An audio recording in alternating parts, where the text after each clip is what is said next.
Alhamdulillah, salatu wassalamu ala rasulillah wa ala alihi wa sahbihi ajma'in. Amma ba'd, fa'udhu billahi minash shaitanir rajim. Bismillahir rahmanir rahim. Alhamdulillahi rabbil alamin. Wassalatu wassalamu ala ashrafil mursalin. Sayyidina Muhammad wa ala alihi wa sahbihi ajma'in. Amma ba'd. அல்ஹம்துலில்லா sisters எல்லோரும் நல்லா இருக்கீங்களா? அல்ஹம்துலில்லா.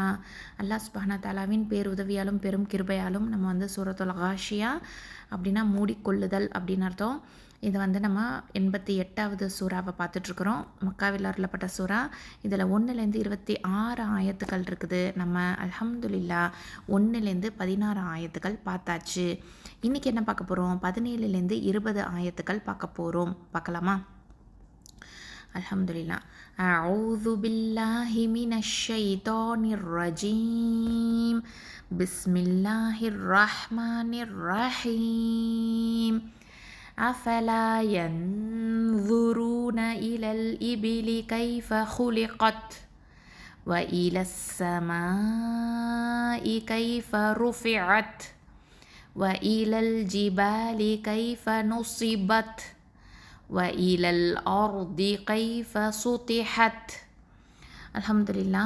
நம்ம இப்போது 17வது ஆயத்துக்கு வார்த்தைக்கு வார்த்தை பொருள் பார்க்கலாம். அஃபலா யன்துரூன.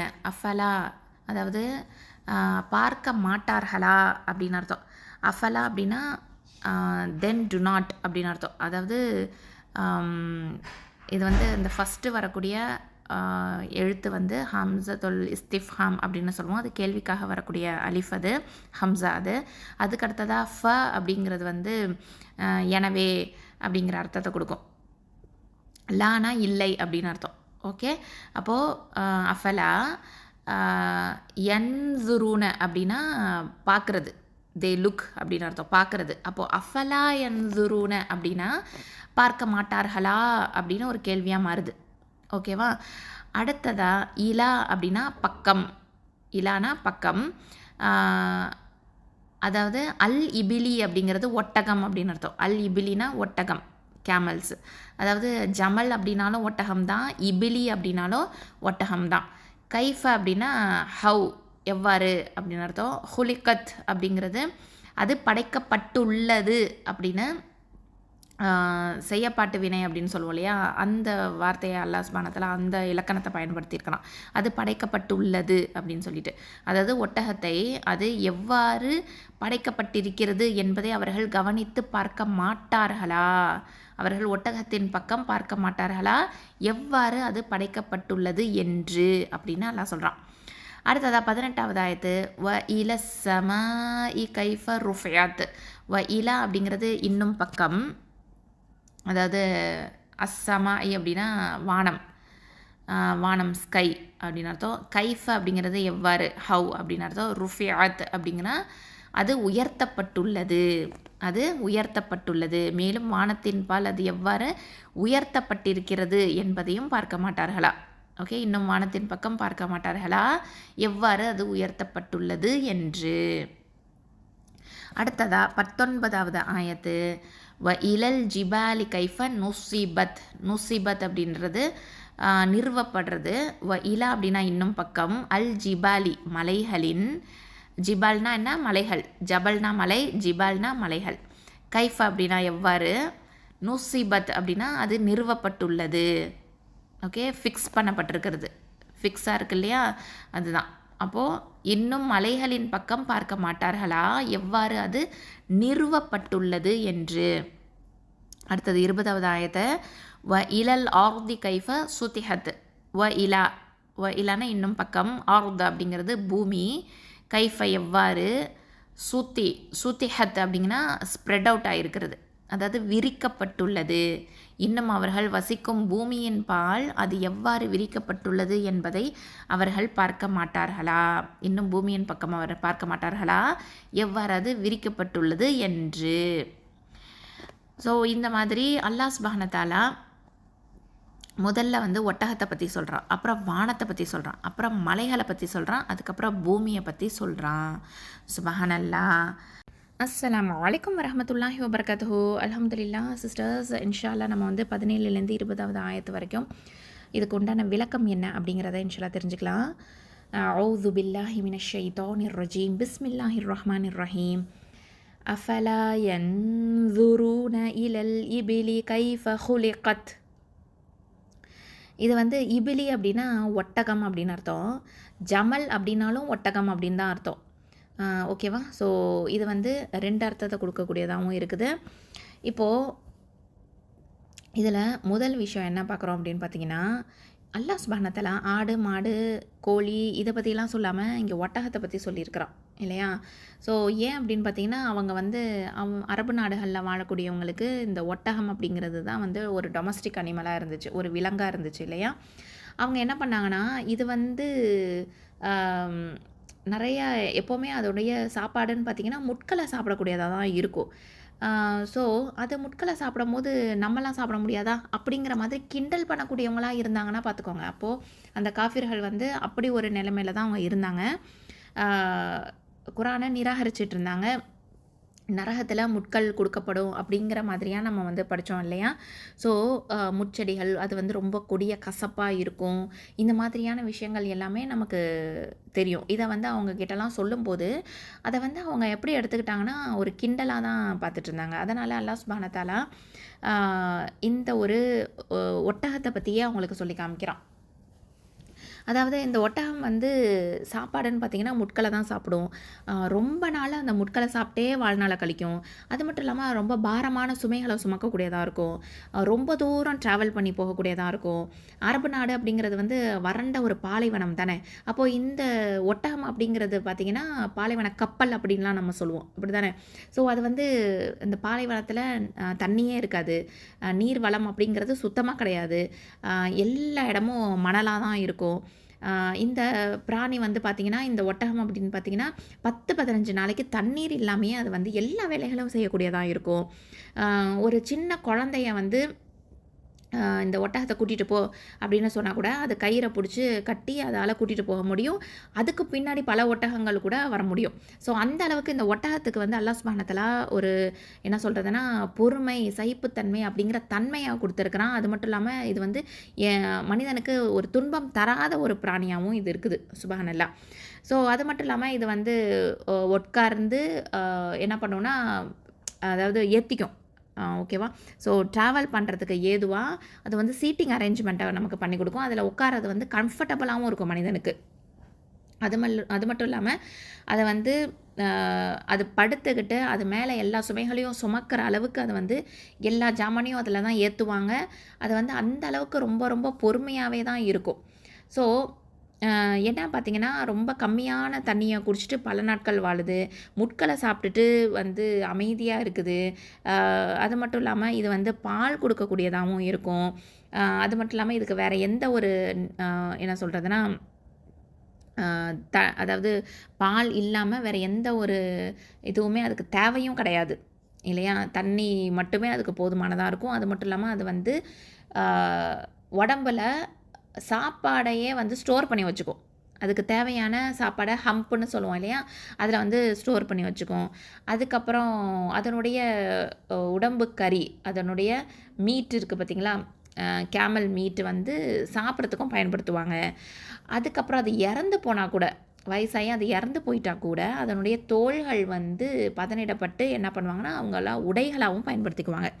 ஸோ இந்த மாதிரி எல்லா விதங்கள்லையும் இந்த ஒட்டகம் அப்படிங்கிறது வந்து அவங்க கண்ணு முன்னாடியே இருக்கக்கூடிய ஒரு ஆச்சரியம், ஒரு அற்புதம். அதனுடைய கண்ணை வந்து இப்போ ஆராய்ச்சி பண்ணி அறிஞர்கள் வந்து விஞ்ஞானிகள் என்ன சொல்கிறாங்கன்னா, அதில் வந்து அத்தனை அந்த மணல் படாத அளவுக்கு அதில் உள்ள லென்ஸ் வந்து சுப்ஹானல்லாஹ் அதை வந்து மூடிக்கும் அப்படின்லாம் சொல்கிறாங்க. மணல் படாத அளவுக்கு அது வந்து மூடிக்கும். அதில் ஐ லேஷஸாக இருக்கட்டும் எல்லாமே வந்து எக்ஸ்ட்ராவாக அல்லாஹ் சுப்ஹானஹு வ தஆலா கொடுத்துருக்குறான், சுப்ஹானல்லாஹ். ஸோ ஒவ்வொன்றும் அதை பற்றி ஆராய்ச்சி பண்ணும்போது வியக்கக்கூடியதாக இருக்குது, சுப்ஹானல்லாஹ். ஸோ இந்த மாதிரியான ஒரு நிலை இதை கண்ணு முன்னாடி இவங்க பார்க்குறாங்களே, இதை ஆச்சரியப்பட மாட்டாங்களா? இதை வந்து ஒரு அற்புதம்னு நினைக்க மாட்டாங்களா? இதை கவனித்து அவங்க தெளிவடைய மாட்டாங்களா? மறுமையை குறித்து அவங்க வந்து இது வந்து ஒரு பொருத்தமே இல்லாத ஒரு நிகழ்வு அப்படிங்கிற மாதிரி இவங்க நடந்துக்கிட்டு இருக்கிறாங்களே, இந்த மாதிரியா மனிதன் வந்து சுற்றி திரியணும் அப்படிங்கிற மாதிரி அல்லாஹ் சுப்ஹானஹு வ தஆலா இந்த வந்து ஆயத்தில் நமக்கு சொல்லி காமிக்கிறான். அதாவது நபிகள் நாயகம் ஸல்லல்லாஹு அலைஹி வஸல்லம் வந்து நமக்கு சொல்கிறாங்க, ஒரு ஹதீஸ் திருமிதியில் பதியப்பட்டது என்ன அப்படின்னு பார்த்தீங்கன்னா, மோமின்கள் வந்து ரொம்ப அமைதியானவங்களாகவும் சாஃப்டானவங்களாகவும் ஜென்டிலாகவும் இருப்பாங்க. யார் மாதிரி அப்படின்னு பார்த்தீங்கன்னா, கட்டுப்படக்கூடிய ஒரு கேமல் மாதிரி, ஒட்டகம் மாதிரி அப்படின்னு சொல்கிறாங்க. ஓகேவா? ஸோ ஒட்டகத்தை வந்து வழி நடத்தி போனோம் அப்படின்னு சொன்னால், அது வந்து எஜமானனுக்கு கட்டுப்பட்டு அது வந்து அமைதியாக இருக்கும். எஜமானனுடைய கட்டளைகளுக்கு என்ன பண்ணோன்னா, உடனே அடிபணிஞ்சு அது வந்து கல்லுலேயோ முட்கல்லையோ உட்காரணுன்னாலும் அது உட்காரும். ஒரு கற்பாறையில் உட்காரணுன்னாலும் உட்காரும். ஓகேவா? ஸோ எஜமானனுக்கு முழுமையாக கட்டுப்படும். அது மாதிரி ஒவ்வொரு மோமினும் வந்து அல்லாஹ் சுப்ஹானஹு வ தஆலாக்கு கட்டுப்படக்கூடியவங்களா இருக்கிறோம் இல்லையா? சுப்ஹானல்லாஹ். நமக்கு வந்து என்ன வேணாலும் செய்யலாம் அப்படிங்கிற மாதிரியான ஒரு மனசு நம்மக்கிட்ட அல்லாஹ் சுப்ஹானஹு வ தஆலா கொடுத்துருந்தாலும், அதே சமயத்தில் நம்ம அல்லாஹுக்கு கட்டுப்பட்டு அல்லாஹ் சொன்னதின் வழியில் நம்ம வந்து வரம்பு மீறாமல் ஹலாலான முறைப்படி வாழணுங்கிறதுல நம்ம உறுதியாக இருக்கிறோம் பார்த்தீங்களா? அதுதான் மோமினுடைய ஒரு நிலை இல்லையா? எவ்வளவு தான் நமக்கு சோதனைகள் ஏற்பட்டாலும், எவ்வளவு தான் நமக்கு வந்து என்ன சொல்கிறது, இதுதான் உனக்கு கிடைக்கும், இதை தான் நீ வந்து செஞ்சாகணும் அப்படிங்கிற ஒரு நிலைமையில் இருந்து அதாவது வற்புறுத்தலின் பேரில் நம்ம அந்த மாதிரியான ஒரு சுச்சுவேஷன் நிர்பந்திக்கப்பட்ட இருந்தால் கூட நம்ம வந்து என்ன பண்ணுறோம், ஒரு முஸ்லீம்ஸாக இருக்கக்கூடியவங்க அல்லாஹுக்கு தான் நான் கட்டுப்படுவேங்கிறதுல உறுதியாக இருக்கிறோம். சுப்ஹானல்லாஹ். அது வந்து ஹிஜாபை பேணுதலாக இருக்கலாம், இல்லை எக்ஸாம்பிளுக்கு சொல்கிறேன், ஹிஜாபை பேணுதலாக இருக்கலாம், இல்லை என்ன சொல்கிறதுனா ஹராமான சாப்பாடு மட்டும்தான் இருக்குது அப்படின்னு சொல்லி இதை மட்டும் தான் நீ சாப்பிட்டாகணும் நம்மளை ஃபோர்ஸ் பண்ணக்கூடியதாக இருக்கலாம். இந்த மாதிரி பல விஷயங்கள் இருக்குது உலகத்தில். நிர்பந்திக்கப்படக்கூடிய விஷயங்கள் எக்கச்சக்கமாக இருக்குது. ஸோ அதில் எல்லாமே நம்ம வந்து என்ன பண்ணுறோம், சோதனைகள் வந்தாலும் ஒரு மோமினாக இருக்கக்கூடியவங்க அல்லாஹுக்கு தான் நான் கட்டுப்படுவேன், வரம்பு மீற மாட்டேன் அப்படிங்கிறதுல உறுதியாக இருக்கும் பார்த்தீங்களா? சுப்ஹானல்லாஹ். இது வந்து அதாவது நபிகள் நாயகம் ஸல்லல்லாஹு அலைஹி வஸல்லம் வந்து ஒரு இபிலிக்கு, ஒரு ஜமலுக்கு, ஒரு கேமலுக்கு வந்து உதாரணம் காமிச்சு நமக்கு சொல்கிறாங்க. சுப்ஹானல்லாஹ். அடுத்த ஆயத்து 18வது ஆயத்து, வ இலஸ்ஸமாஇ கைஃப ருஃபிஅத். அதாவது வானத்தை பார்க்குறது. வானம் அப்படிங்கிறது வந்து தூண்களே இல்லாமல் இருக்குது, அப்படி தானே? ஸோ அது வந்து இந்த வானம் அளவுக்கு பறவைகளாலேயோ இல்லை விமானத்தினாலேயோ பறக்க முடியுமா, உயர முடியுமா அப்படின்னு கேட்டால் கண்டிப்பாக முடியவே முடியாது. ஒவ்வொன்றுத்துக்கும் அதுக்கான ஒரு ஆல்டிடியூட், அதுக்கான ஒரு ஹைட்டு, அந்த அளவுக்கு மட்டும்தான் அதால் போக முடியும். அதை தாண்டி அது வந்து மீற முடியாது இல்லையா? ஆனால் வானம் வந்து எப்படி இருக்குது, சுப்ஹானல்லாஹ், தூண்களே இல்லாமல் உயர்த்தி அல்லாஹ் சுப்ஹானஹு வ தஆலா வச்சுருக்கிறான் இல்லையா? விஞ்ஞானிகளும் அறிஞர்களும் வந்து அதை ஆச்சரியப்பட்டுக்கிட்டே தான் இருக்கிறாங்களே தவிர அதுக்கான ஒரு விடைகளை அவங்களால கண்டுபிடிக்கவே முடியல. அந்த வானத்தில் தான் சூரியன் இருக்குது, பல நட்சத்திரங்கள் இருக்குது, பூமியோட பல மடங்கு அளவு அதாவது பெரியதான ஒரு நட்சத்திரங்களோ சூரியனோ வந்து இருந்துட்டு தான் இருக்குது. அதே மாதிரி சூரியனுடைய உஷ்ணத்தின் காரணமாக தான் இந்த பூமியும் வந்து ரொம்ப சரியான முறையில் இதில் உள்ள பொருட்களும் வந்து செழிப்பாக இருக்குது அப்படிங்கிறதை நம்ம தெரிஞ்சுக்கிறோம். ஸோ பூமியை விட பெரிய நட்சத்திரங்கள் வந்து அந்த வானத்தில் தான் இருக்குது இல்லையா? சுப்ஹானல்லாஹ். ஸோ இந்த மாதிரி கண்கள் முன்னாடியே இதெல்லாமே நம்ம பார்த்துட்டு தான் இருக்கிறோம். ஆனாலும் மனிதன் வந்து ஏன் வந்து இதை என்ன பண்ணுறான், வந்து நிராகரிக்கக்கூடியதாக இருக்கிறானே அப்படின்னு அல்லாஹ் சொல்கிறான். ஸோ இந்த மாதிரியான நிகழ்வுகளும் பார்க்குறோம். அதே மாதிரி இந்த ஒரு வானம் தான் வந்து மறுமை நாளில், அதாவது யௌமுல் கியாமா அன்னைக்கு என்ன நடக்கும், அது பீக்கப்படும், அதாவது டேர் பண்ணப்படும், கிழிக்கப்படும். சுப்ஹானல்லாஹ். அந்த ஒரு அற்புதமும் நிகழக்கூடியதாக இருக்குது. ஸோ இது எல்லாத்தையும் அல்லாஹ் சுப்ஹானஹு வ தஆலா இங்கே நமக்கு சொல்லி காமிக்கிற, கண்ணு முன்னாடி நீ பார்க்குற, அதாவது இப்போ கேமல் மேலே நீ உட்காந்துருக்க, இப்படி அண்ணாந்து பார்த்தா வானம் இருக்குது, வானத்தையும் நீ பார்க்குற. அதுக்கப்புறம் நீ சுற்றி பார்த்தா என்ன இருக்குது அப்படின்னு பார்த்தீங்கன்னா ஜபல் இருக்குது, மலைகள் இருக்குது. மலைகளை நீ பார்க்கும்போது அது உனக்கு வந்து அற்புதமாக தெரியலையா? அது வந்து அல்லாஹ்வின் படைப்புங்கிறது உன் கண்ணுக்கு தெரியலையா? அது வந்து பூமியோடைய அணுக்களால் தோன்றுறது தான் அப்படிங்கிறத உன்னால் கண்டுபிடிக்க முடியலையா? பூமி வந்து என்ன அப்படின்னு பார்த்தீங்கன்னா, அந்த பூமி வந்து ஃபிக்ஸடாக ஸ்ட்ராங்காக இருக்குது அப்படின்னு சொன்னால் அதுக்கு காரணம் இந்த மலைகள் அல்லாஹ் சுப்ஹானஹு வ தஆலா நிறுவியதன் காரணமாக தான். இந்த மலைகள் மேலே மரங்கள் வளர்கிறதுனால தான் மழையே பெய்யுது இல்லையா? ரெயின் வந்து வருது. அது மூலமாக என்ன ஆகுது, ஃபால்ஸ், நீர் அருவிகள் வருது, ஆறுகள் வருது, வாய்க்கால்கள் வருது. சுப்ஹானல்லாஹ். ஸோ நிறைய விஷயங்கள் இதனால் நடக்குது. இந்த வாய்க்கால்கள் மூலமாக நாடுகள் செழிப்படையுது. ஸோ ஒன்றோட ஒன்று தொடர்புடையதாகவே இருக்குது பார்த்தீங்களா? ஸோ மலைகள் அப்படிங்கிறது எவ்வளவு முக்கியம், அதில் உள்ள மரங்கள் எவ்வளவு முக்கியம், மனிதனுக்கு எவ்வளவு பல விதங்களில் அதை வந்து உபயோகமாக இருக்குது அப்படிங்கிறத அல்லாஹ் சுப்ஹானஹு வ தஆலா இங்கே நமக்கு சொல்லி காமிக்கிறான். அப்பேற்பட்ட அந்த நுசிப் அப்படின்னா ஸ்ட்ராங் அப்படின்னு அர்த்தம். அதாவது அந்த என்ன சொல்கிறதுனா ரொம்ப அப்படியே ஆழமாக பூமிக்கு அடியில் வந்து நிறுவப்பட்டிருக்குது இல்லையா, நிறுவப்பட்டிருக்குது, ஃபிக்ஸடாக இருக்குது. அப்படிப்பட்டது தான் யௌமல் கியாமா அன்னைக்கு என்ன ஆகும் அப்படின்னா பஞ்சு மாதிரி இருக்கும் அப்படிங்கிறதையும் நம்ம வேறு வேறு ஆயத்துக்களில் பார்க்குறோம் இல்லையா. சுபஹானல்லாஹ். அடுத்ததாக 20வது ஆயத்தை பாருங்கள். இல்லல் ஆர்தி கைஃபா சுத்திஹத். ஆர்து அப்படிங்கிறது பூமி அப்படின்னு அர்த்தம். பூமியில் அது வந்து பூமி எப்படி வந்து விரிக்கப்பட்டிருக்குது, விசாலமானதாக இருக்குது இல்லையா, ஃப்ளாட்டனாக இருக்குது, விசாலமானதாக இருக்குது. சுபஹானல்லாஹ். அதை வந்து மனுஷன் பார்க்க மாட்டானா அப்படின்னு அல்லாஹ் சுப்ஹானஹு வ தஆலா கேட்குறான்.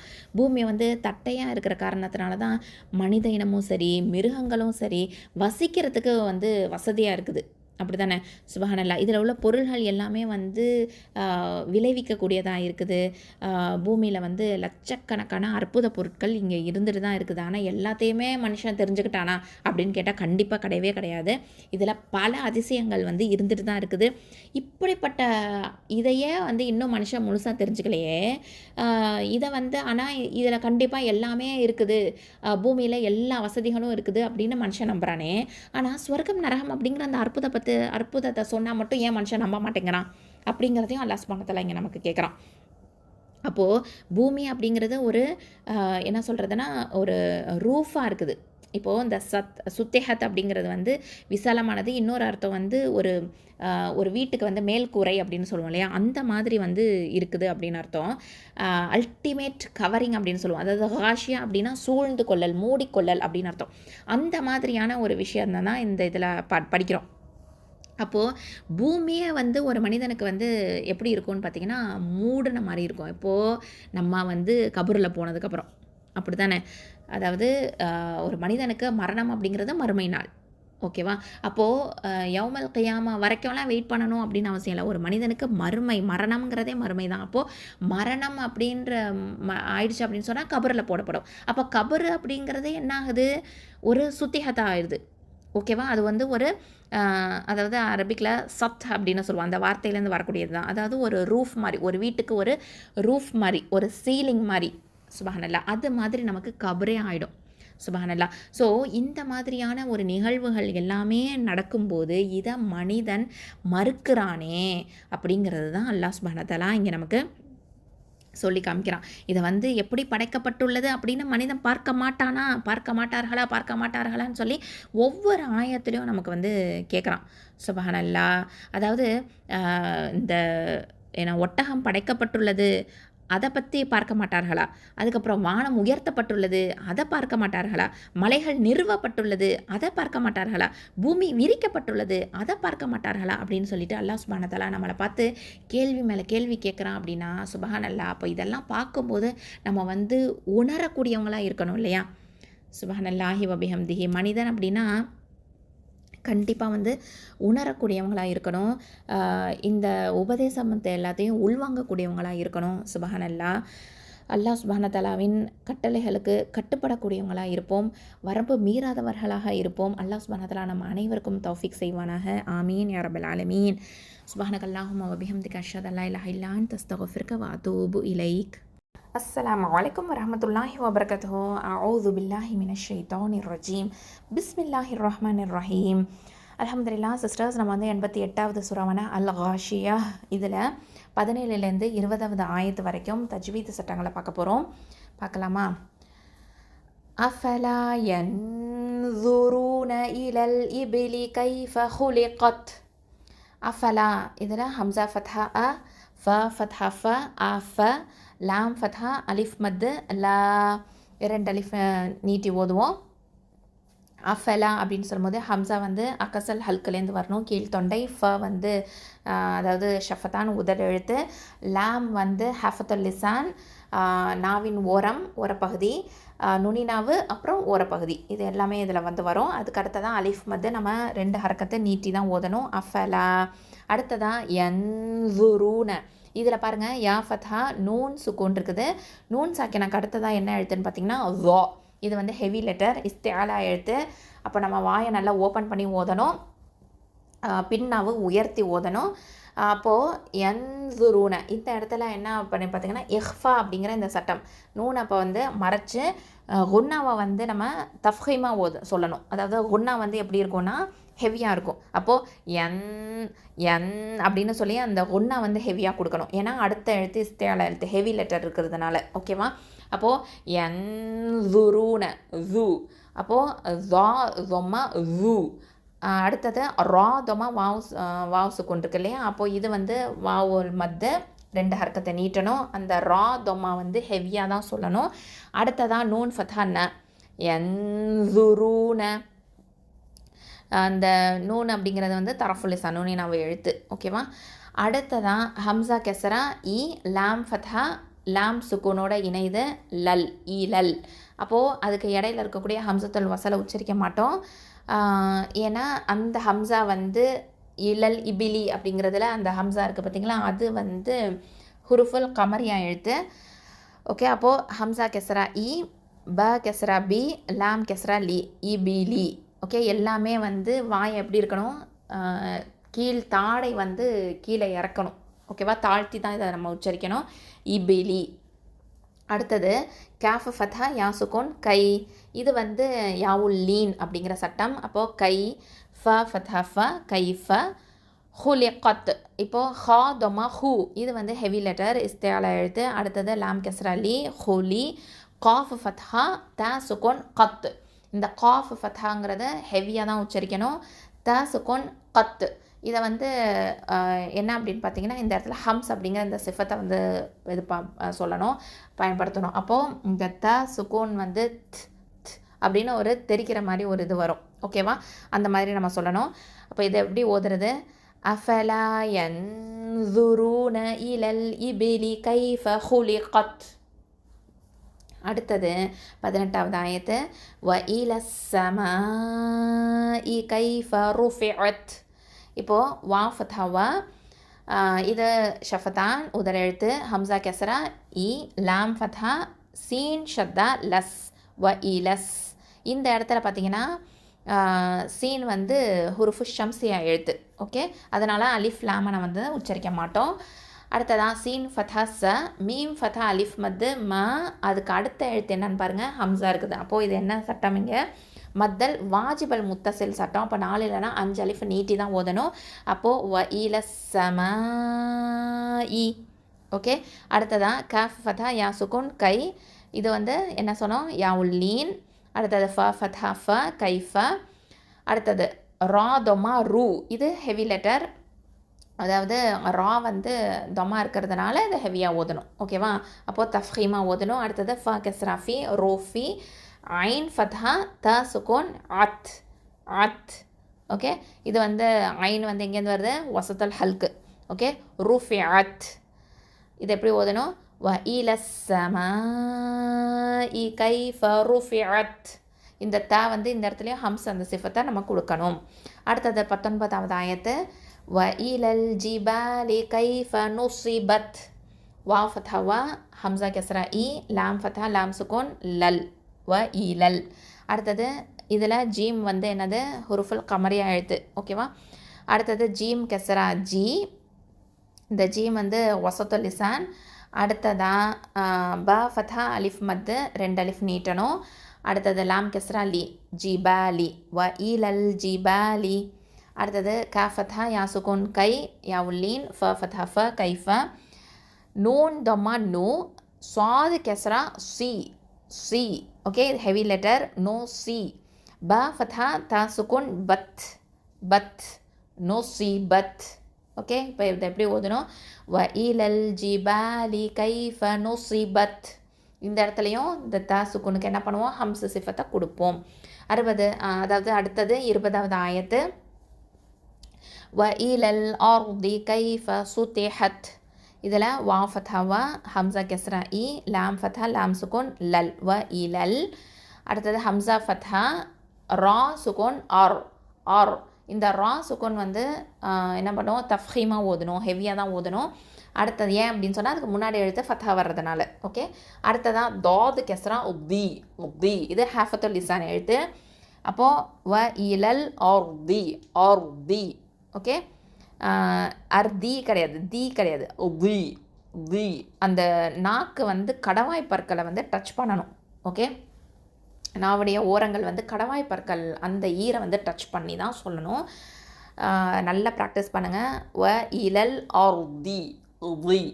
ஓகே, அடுத்தது கா ஃபதா யா சுகூன் கை, இது வந்து யா உள்ளீன். அடுத்தது ஃப ஃபதா ஃப கைஃப, சீன் சு சீன் தொம்மா சு. ஓகே, சு. அடுத்தது தா, இதுக்கு வந்து ஹெவி லெட்டர் தா கெஸ்ரா டி சு, அதாவது சு தி. ஹ ஃபதா தா சுகூன் ஹத் ஹத். இந்த ஹ வந்து வசத்துல் ஹல்க்கு, அப்போது ஹத். இந்த தா சுக்கூன் வந்து என்ன பண்ணணும், ஹம்ஸ் சிஃபத்தை கொடுக்கணும்.